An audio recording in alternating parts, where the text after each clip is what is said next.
tous, bienvenue sur IQ Invest, la chaîne des investisseurs qualité et des entreprises de qualité. Et on se retrouve aujourd'hui pour la première vidéo d'une longue série, puisque ça va être l'objectif pour moi donc de vous présenter mon portefeuille en détail, en toute transparence, et ça va nous permettre de voir sur quel titre je suis exposé, quelles actions j'ai achetées le mois dernier, quelles actions je prévois d'acheter le mois prochain, et surtout quelles sont les performances de mon portefeuille par rapport au S&P 500, puisque pour rappel, donc l'objectif de la chaîne, c'est de développer une stratégie d'investissement d'actions de qualité qui permet de surperformer le S&P 500 à long terme. Comme d'habitude, petit rappel, je ne suis pas un professionnel de la finance, cette vidéo n'est donc pas un conseil en investissement, vous devez tous faire vos propres recherches et vous renseigner avant d'acheter ou non une action, et je ne suis en aucun cas responsable de vos pertes comme de vos gains. Ceci étant dit, donc je vous rappelle que vous pourrez trouver les vidéos explicatives de ma méthode d'analyse d'action en 3 étapes sur la chaîne, que vous trouverez en description et également en haut à droite de la vidéo. Sans plus tarder, comme vous voyez, on se retrouve ici sur un logiciel qui s'appelle Portfolio Performance, qui est un logiciel gratuit que vous pouvez télécharger donc gratuitement sur internet. C'est un logiciel open source développé par un Allemand et il est relativement simple à paramétrer, mais ça peut prendre pas mal de temps parce que du coup il faut prendre le temps de renseigner toutes les transactions dans le logiciel et également tous les frais, etc. pour vraiment avoir quelque chose de précis. Mais c'est pour le moment, de tous les outils que j'ai testés, en tout cas le plus précis et le plus puissant pour traquer sa performance et pour vraiment avoir une vision globale de son portefeuille. D'ailleurs, n'hésitez pas à me dire si ça vous intéresse, mais je pourrais éventuellement donc faire un tuto sur la chaîne sur comment paramétrer Portfolio Performance en détail. Donc peut-être également un petit point avant de commencer. Mais donc moi j'ai commencé en faisant une stratégie donc 100% DCA sur des ETF et notamment sur des ETF monde, comme on va pouvoir le voir notamment sur PEA. Donc je pense comme beaucoup d'entre vous, j'ai commencé avec un DCA sur les ETF, donc Amundi MSCI World et Lyxor MSCI World, ainsi que le Amundi Emerging Market. Donc moi mon but c'était de faire 85% MSCI World et 15% MSCI Emerging Market. Pour plusieurs raisons, je suis revenu sur cette stratégie et j'ai changé d'avis. J'ai conservé tous mes ETF monde, mais j'ai notamment revendu mon ETF Emerging Market, suite, comme vous le savez, probablement en septembre, en fait, Amundi a changé son indice de référence sur l'Emerging Market et est passé sur un indice ESG. Donc moi, personnellement, c'est quelque chose qui ne m'intéresse pas du tout. Si je m'expose sur un ETF, c'est pour avoir quelque chose de 100% passif, et donc je n'ai pas envie que des critères subjectifs viennent entrer dans mes investissements. C'est pourquoi j'ai revendu totalement ma ligne sur cet ETF Amundi Emerging Market, que j'ai réalloué sur un ETF S&P 500. Et donc pour ma part, j'ai commencé cette DCA donc le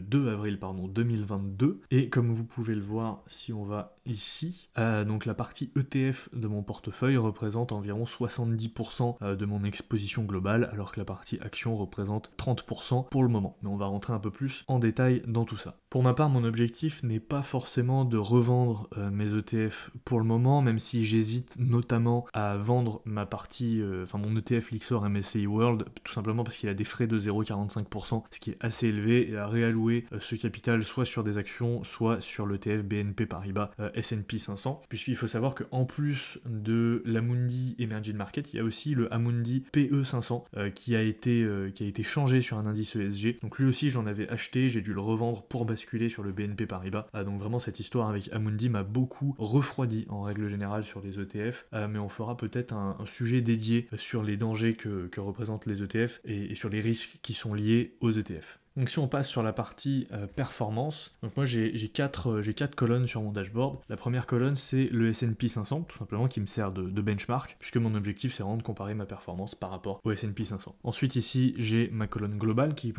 correspond à mon portefeuille global, et ici on retrouve donc le montant total, savoir 28 117 €, la variation absolue, donc là 1336 € c'est les gains totaux que j'ai effectués depuis donc le 5 avril 2022, et la performance. Donc on voit que mon portefeuille depuis le 5 avril 2022 a fait 3,15% et bat légèrement le S&P 500 qui lui a fait 2,82%. Ensuite on a la partie CTO qui est ma partie compte titre donc sur lequel il y a 5700 €, et là on a une plus-value assez sympa de 300 € et une performance de 28% depuis le 5 avril 2022, mais on voit, comme on voit sur le graphique juste en dessous, que j'ai pas réellement commencé le 5 avril 2022 sur ce compte, mais le 17 novembre 2022, donc c'est pour ça qu'on a toute une période qui est flat au début du graphique. Et enfin on a a la partie PEA, donc qui est le plus gros de mon portefeuille, puisqu'il y a donc 22 383 € dessus, une plus-value de 1000 €, et là par contre une performance, comme on le voit, qui est inférieure au S&P 500, donc en fait ma performance globale est vraiment tirée aujourd'hui par mon compte titre. Et on voit également que en termes de volatilité, mon portefeuille global est moins volatile que le S&P 500, et mon compte titre lui est à peu près sur la même volatilité que le S&P 500. L'avantage de Portfolio Performance, c'est non seulement qu'on peut avoir toutes ces données sur la performance, mais on peut également ajouter pas mal de filtres et notamment jouer sur les plages de date. Donc par exemple ici, si on se met depuis le 17 novembre 2022, bon la performance du compte titre forcément est la même, mais on peut vraiment jouer avec les dates et par exemple voir la performance exacte sur l'année 2023. On voit que sur l'année 2023 par exemple, mon portefeuille sous-performe le S&P 500 au global puisqu'il fait 4,83% alors que le S&P 500 fait 19,02%. Mais on va le voir juste après. Moi c'est vraiment pas cette métrique là qui m'intéresse pour le moment parce que je sais très bien que ma partie ETF sous-performe le S&P 500 forcément, puisque ma partie ETF est fortement exposée au MSCI World, qui lui-même sous-performe le S&P 500. Donc vraiment, réellement, ma partie ETF tire vers le bas ma performance sur mon portefeuille global, et c'est ma partie action, comme vous pouvez le voir, notamment sur le compte titre, qui a fait 45,58% depuis ce début d'année, notamment grâce à mon exposition sur Microsoft. Et donc moi, la métrique que je vais vouloir suivre, ça va être ça va être donc la partie action globale de mon portefeuille, en prenant les actions du compte titre et les actions du PEA. Et pour ça, on va retrouver un graphe qui est juste ici, que j'ai appelé action globale, et qui ici montre la performance donc de ma partie action à la fois compte titre et PEA. Et donc là, on voit, si on reprend depuis le 17 novembre 2022, donc c'est-à-dire la date à laquelle j'ai commencé à acheter des actions individuelles, on voit ici par contre une claire surperformance par rapport au S&P 500, et si on prend depuis le début de l'année, là on a une performance qui est très bonne de 45%. Et si on regarde un peu plus en détail, ici on a un dashboard qui nous permet de voir en bleu clair ici la partie compte titre, donc avec les actions du compte titre, donc les actions américaines, et en bleu foncé en dessous les actions du PEA. Donc forcément, moi les actions sur PEA, j'ai commencé à partir du 11 octobre, enfin du 10 octobre, donc avant le 10 octobre c'est flat, mais du coup si on prend à partir du 11 octobre ici, on voit que la partie action PEA, donc en bleu foncé, surperforme le S&P 500 en rouge juste en dessous, et la partie action compte titre surperforme également, et elle pour le coup elle superforme également aussi en ce moment les actions du PEA. Petit aparté également, donc on voit qu'il y a deux courbes en dessous, donc si on se met sur une période plus longue ça sera peut-être un peu plus parlant. Donc la courbe rouge c'est le S&P 500 classique, et la courbe orange c'est le S&P 500 avec dividendes réinvestis. Donc pour cette courbe orange en fait j'ai pris l'ETF BNP Paribas S&P 500, donc le S&P 500 Easy ETF, et ça donc ça permet d'avoir la différence de performance par rapport à l'indice classique sans les dividendes et l'indice avec les dividendes. Donc l'objectif ça va être de voir si sur le long terme évidemment le réinvestissement des dividendes permet de continuer à surperformer, puisque comme vous le savez quand on réinvestit les dividendes notamment sur le compte titre, on est freiné parce qu'on paye à chaque fois 30% de flat tax. La morale de l'histoire c'est que moi c'est ce graphique là que j'ai envie de suivre, que j'ai envie de surveiller, et c'est celui-là que j'ai envie d'amener au plus haut et de traquer pour voir si ma stratégie va permettre de surperformer le S&P 500 à long terme. Et on voit que pour le moment, depuis un an, ça permet clairement de surperformer. Maintenant, si on fait un topo sur les titres que j'ai en portefeuille, donc on voit la liste ici, en partant du plus exposé au moins exposé, hop, et on voit que en premier forcément on retrouve mes 3 ETF, et là si on se remet depuis le 5 avril 2022, donc depuis le jour où j'ai commencé à investir, on voit ici sur le MSCI World donc tous les points d'entrée que j'ai pu effectuer, donc vraiment une DCA classique sans se poser de questions tous les mois. Donc à peu près moi j'ai une capacité d'épargne entre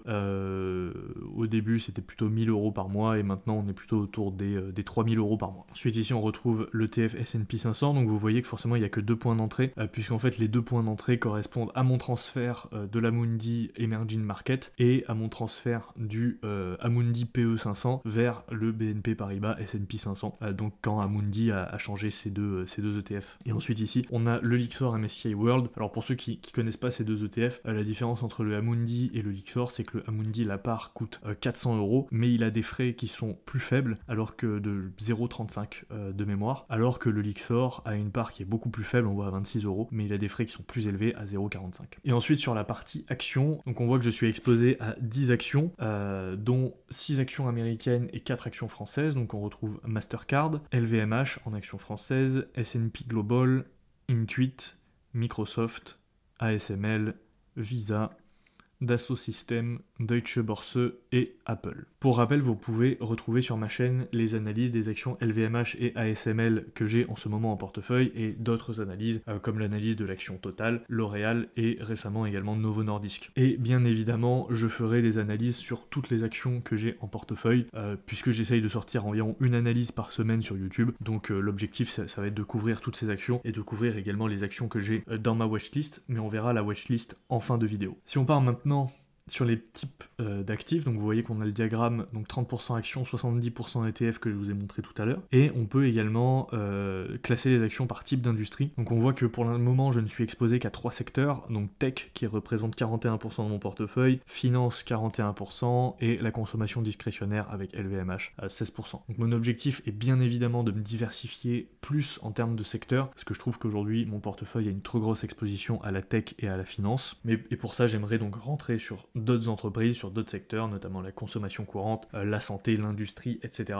Mais pour ça, malheureusement, il faut trouver des actions de qualité, et surtout il faut trouver des actions de qualité qui ne sont pas trop chères, et c'est quelque chose d'assez compliqué à faire aujourd'hui, surtout que le marché a beaucoup augmenté ces derniers temps. Et également, si on voit en termes de répartition par portefeuille, ici donc je suis à peu près à 80% sur le PEA et 20% sur le compte titre. Et mon objectif va être d'être à peu près à 50-50 entre les deux, jusqu'à arriver bien évidemment au plafond du PEA, mais bon, on n'y est pas encore. Et ensuite, en attendant d'arriver au plafond du PEA, faire 50-50 sur mon allocation tous les mois entre le compte titre et les actions américaines et monde, parce que je vais sûrement vous les présenter, mais j'ai quelques actions japonaises également sur lesquelles, et suisses, sur lesquelles j'aimerais rentrer sur mon compte titre, et donc des actions européennes sur le PEA. Et peut-être également, donc faisons un petit point sur les dividendes, donc aspect très important également, puisque pour ma part je n'investis que dans des actions, en tout cas pour le moment que dans des actions qui versent un dividende, même si ce dividende est faible, le principe c'est d'investir dans des actions de qualité qui augmentent de manière importante leurs dividendes. Et pour ça on voit que les versements de dividendes ont bien augmenté, alors pour l'instant ça reste des montants dérisoires, hein. En novembre ça a été 2,36 €, donc vraiment très faible, mais ça permet de voir une certaine évolution, et surtout mon objectif ça va être de faire grossir ces versements de dividendes au fur et à mesure bien évidemment. Et si on regarde pour le moment sur l'année, on voit que j'ai gagné 4 € en dividendes cette année, donc on est clairement au début, mais ça va grossir petit à petit. Je ferai peut-être d'ailleurs une vidéo sur donc la stratégie à dividende et pourquoi elle est si puissante quand on commence à acheter des actions qui versent un dividende et qui augmentent leurs dividendes tous les ans. On a vraiment un effet boule de neige et intérêt composé qui devient très intéressant. Et pour terminer, avant de passer à la watchlist et aux actions que je vais acheter le mois prochain, petit point sur les actions que j'ai achetées le mois dernier. Donc à l'heure où j'enregistre cette vidéo, on est le vendredi 1er décembre, et j'ai acheté donc 3 actions, sur le PEA en tout cas, j'ai acheté 3 actions le mois dernier au mois de novembre. Donc j'ai acheté une action LVMH, 10 actions Dassault Systèmes et 2 actions Deutsche Börse. Et donc sur le compte titre, le mois dernier, j'ai acheté du Intuit, du Mastercard, du Visa, du Microsoft, du Intuit encore, S&P Global, Apple, Mastercard et Visa. Et donc on se retrouve maintenant sur la watchlist. Donc personnellement, je découpe ma watchlist en 4 parties. Donc ici on a la partie PEA sur lesquelles on retrouve mes actions pour le PEA, la partie compte titre, la partie en attente, donc qui sont les entreprises qui sont en cours d'analyse de mon côté, et la partie non. Donc ça, ce sont les entreprises que je suis sûr de ne pas acheter pour le coup. Donc ici on retrouve Visa et Total en l'occurrence. Même si Visa personnellement j'en ai acheté parce que je trouvais qu'elle était plus intéressante à acheter que Mastercard, notamment le mois dernier. Et donc si on regarde en détail, eh bien, mes prochains achats du mois de décembre, ça va être sur le PEA les classiques. Donc je vais reprendre du ASML et du LVMH. Je vais sûrement acheter une action de chaque et potentiellement renforcer ma position aussi avec une action Deutsche Börse. Je verrai en fonction du capital que j'ai à allouer, mais l'objectif ça serait de renforcer donc ces 3 lignes, LVMH, ASML et Deutsche Börse. Et sur le compte titre, donc malheureusement on n'a pas 40 000 solutions, puisque aujourd'hui il n'y a que Mastercard qui est intéressante à acheter, mais je pense néanmoins le mois prochain que je vais renforcer Mastercard, mais également Microsoft, parce que même si Microsoft est chère aujourd'hui et qu'elle a un score qui est assez faible, notamment parce qu'elle est assez chère et que son score de valorisation est négatif, c'est une entreprise sur laquelle j'ai beaucoup de convictions, notamment avec ChatGPT, avec l'IA, avec l'OpenAI, et c'est une ligne que j'ai envie de renforcer même si elle est chère, parce que j'ai pas envie de rater le train Microsoft. Voilà, donc cette vidéo touche à sa fin. Pour rappel, donc vous pouvez retrouver mes analyses notamment de LVMH, ASML, Total, L'Oréal et Novo Nordisk sur ma chaîne, et vous pouvez également retrouver donc la présentation de ma méthode d'analyse en 3 étapes. Également, je vous mettrai donc toutes les vidéos en description, et n'hésitez pas à me dire si ce format de vidéo peut-être un peu plus, peut-être un peu moins préparé, un peu plus spontané, vous plaît. En tout cas, moi l'objectif avec ces vidéos, ça va vraiment être de vous permettre de suivre l'évolution de mon portefeuille et de vous partager l'évolution de mon portefeuille mois après mois. Donc on va faire comme ça une vidéo en chaque début de mois, et également de vous partager donc les achats que j'ai effectués le mois dernier, les achats que je vais effectuer le mois prochain, et évidemment donc de suivre ma performance, puisque pour rappel mon objectif est de battre le S&P 500. Pour l'instant on est on track, pour l'instant on bat le S&P 500 en tout cas sur la partie action de mon portefeuille, et donc voilà, n'hésitez pas à me dire si ça vous plaît, à me dire en commentaire si vous avez des actions, si vous avez les mêmes actions que moi ou d'autres actions, donc ça m'intéresse toujours d'échanger pour voir quels sont vos portefeuilles, et je vous dis à la prochaine pour une nouvelle vidéo. Ciao.